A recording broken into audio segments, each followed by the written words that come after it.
How do some startups build reliable products without a QA team? Well, it can be done if you follow the right process. Here's some strategies to help you run a successful software project without a QA team. I'm Matt. I'm a fractional CTO, and I've been in the business for 25 years. A lot of my clients, actually most of them, do not have a dedicated quality assurance team, or QA, as we like to call it. And all of them have been able to successfully deliver products. They develop and produce their products for their back office systems with no QA team. So here's how they do it. The first approach is to have a whole team approach to quality. It's everyone's job to maintain quality. Software developers are notorious for, myself included when I was writing a lot of code, for just trying the same thing. And it works every time because they try the same thing. They don't try anything new because they're not trying to break the product. They're trying to build the product. And sometimes we get stuck in the weeds of trying to build this certain thing that we don't think of other scenarios. Like, why would you click on that button and then this button instead of this button and then that button? That's where a good QA engineer comes into play. But when everyone is thinking like a quality assurance engineer, then we get a better product. We want everyone to test it, not just the developers. Microsoft pioneered the software developer and test. I've worked with several of those types of people. They are amazing. They are engineer brain and QA brain all rolled into one. They're great at writing code, but then they're also good at finding the edge cases that most developers won't think of. As part of that, code reviews are important. That's where your pull request or PR comes into play. Every PR should always be approved by a senior developer. And in the case where the senior developer is submitting the PR, then you can have another team member just sanity check it. The purpose for the code review in the PR process is, one, to make sure we're following standards, and two, to make sure we're not duplicating code all over the place. That's where the team lead comes in, and they will maintain high code quality while the developer working on the feature will get the feature implemented. Another way we've done it is when we have two or more developers, each developer will develop their feature and go to one other developer to QA through the feature. This also acts like a QA engineer or an engineer in test, a developer in test, and that will help maintain the code quality. It takes a little bit of extra time of everyone's work, but it does add to quality in the long run. The benefits of that is there are fewer silos, meaning everyone is cross-trained, and then you have a shorter feedback loop, and then you have higher accountability. The second thing is automated testing. Automated testing is great. I've worked on projects at shops where unit test coverage, 80% unit test coverage was a requirement, a definition of done. Other places, they would have the build in place. So when you went to submit your PR, before you could do anything, it would run all the automated tests to make sure they passed. If they didn't, it would reject it and spit it back out. That's a little bit cumbersome sometimes because there's a several minute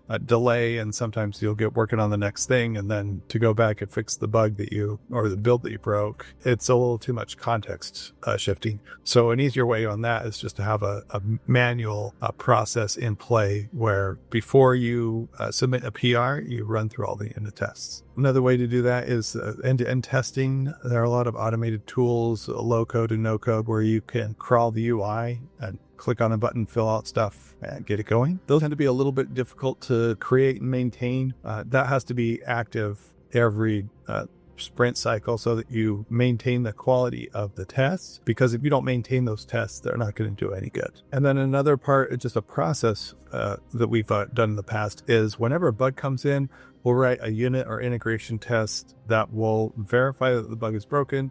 And then when that test turns green, that means the test has been fixed. And what I mean by when it turns green, so when you're doing test-driven development, what you'll do is you'll write a unit test, and then you'll write a failing unit test that will check the new feature or the bug fix, and that will be red. And then once you implement that fix, then it will be green, and then you're good to go. Okay, 3, DevOps and continuous integration. I mentioned that briefly.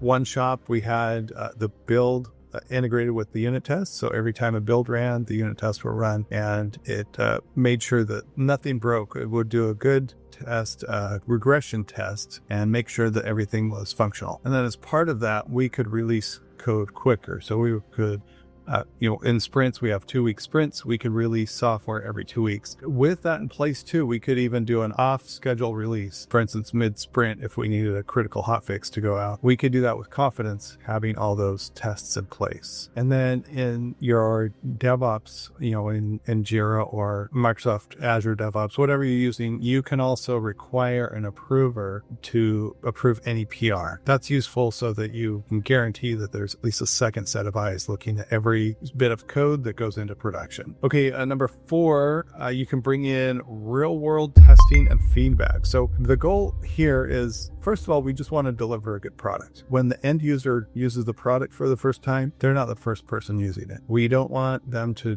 be our QA team. That's the worst thing you could do. What you can do is have business people in-house test your product as well. Product managers support customers that are super users or raving fans. You can say, all right, we're rolling out this new feature. Would you be willing to run through this and make sure it works the way you think it should? Get their feedback. That's also like a good feedback loop too. It's QA and it's also product development. And then if it's a product that you're using in-house, eat your own dog food, you build the product, you use the product, and then you can make iterative changes at that point too. You can see what's working and what's not working. If you're building a CRM, but then you use a different CRM, that doesn't make any sense. So use what you build, and then you'll be able to see where the holes are. The feedback loop, you're going to need a way for the end user to be able to get a bug in the system, and everything should be tracked, and then you can triage and prioritize those bugs. Sometimes we'll do a bug sprint where we're just fixing bugs. That'll sometimes be a shorter or even a longer sprint, depending on how many bugs we have.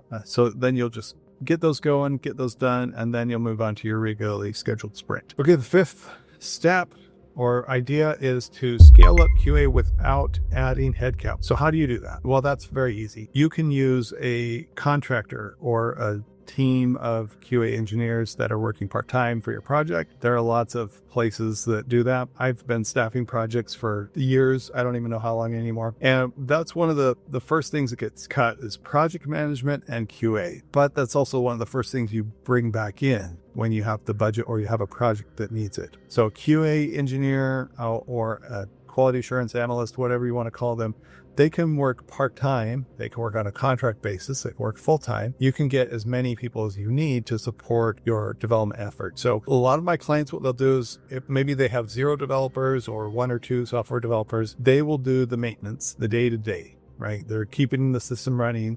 They're adding little features here and there. They don't have the time to do a big push for a big project. So when we have a big project, those 2 developers or whatever, however many they have, the in-house developers will be on that project. They're typically the team lead because they have the domain knowledge that the rest of the team doesn't. And then I'll come in, I'll bring in the developers that we need, maybe a designer, a QA engineer, a Scrum Master, and we'll just give the client what they need. Typically Scrum Master, QA, those are part-time. The designer will just work for a few weeks up front and then little tweaks here and there. And then the development team will do the bulk of the work with the in-house developers supporting that effort and maintaining that the software is developed the way they want because they own it. And when do you bring in that outside QA resource? Only when you need to. They are plug and play. They're pretty smart. They're get up to speed quickly. That's what they do. Our software just isn't of the high quality that we need it to be. We're always getting bugs coming back.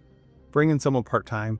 Bring in or full-time, bring someone that's an expert in that field so that they can assess it. They can take a look at the system and try to help you deliver better code, better software. And then back to the unit tests and integration tests, what we did there is what we would take anything important, anything critical, anything that ran around money, typically, we would make sure we tested the heck out of that so that was rock solid. Then just to summarize, automate 3 of the top features, the most critical things that you are working on, and then prioritize those tests. And then you can get your CI/CD pipeline going. That's also critical. If you need help with that, there's a link in the description. You can book a 15-minute call with me. I'd love to meet you and see what you got going on. And then run your feedback, and every so often get feedback from the customers, see what they're experiencing, and see if quality is improved or not. Another metric you can look at is the bug rate, how many bugs you get over a certain period of time. So implement your changes and take a snapshot before you do that of